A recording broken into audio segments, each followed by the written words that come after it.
Telegram waa mid ka mid ah aaladaha ugu badan ee ay Soomaalidu adeegsato. Haddaba ma ogtahay daawada in ay jiraan Telegram bots oo aad lacag ka samayn kartid welibana si free ah? Soo dhawaada saaxiibayaal, muuqaalkan waxaan idinkula wadaagi doonaa 3 Telegram bot oo aad lacag ka samayn kartid. Fadlan haddaad nagu cusub tahay channelka subscribe noo saar, mahadsanid.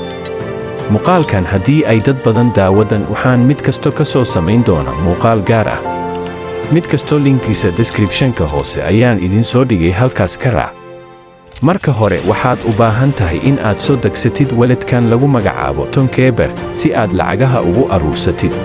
Hal Telegram botka koowaad waxaa la dhahaa Future of Serap. Botkan wuxuu u shaqeeyaa markaad gudaha u soo gashid join ayaad dhahaysa.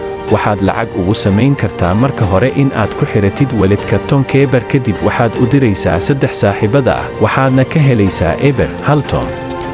Haddii aad u baahan tihiin in aan muuqaal gaar ah idinkaga soo sameeyo tipska aad lacagaha badan ugu samayn kartid iyo sida looga soo saarto lacagta, fadlan kommentiga noogu reeb.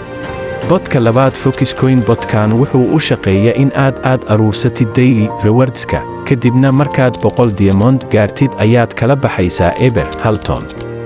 Haddaad u baahan tahay in aan muuqaal gaar ah ka soo sameeyo, kommentiga nagula wadaag.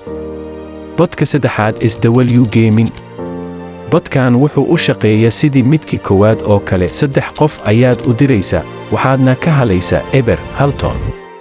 Waxaa jira kuwa kale oo iyagana lacag laga sameeyo. Haddii aad xiisaysid in aan iyagana idinla wadaago, kommentiga noogu reeb.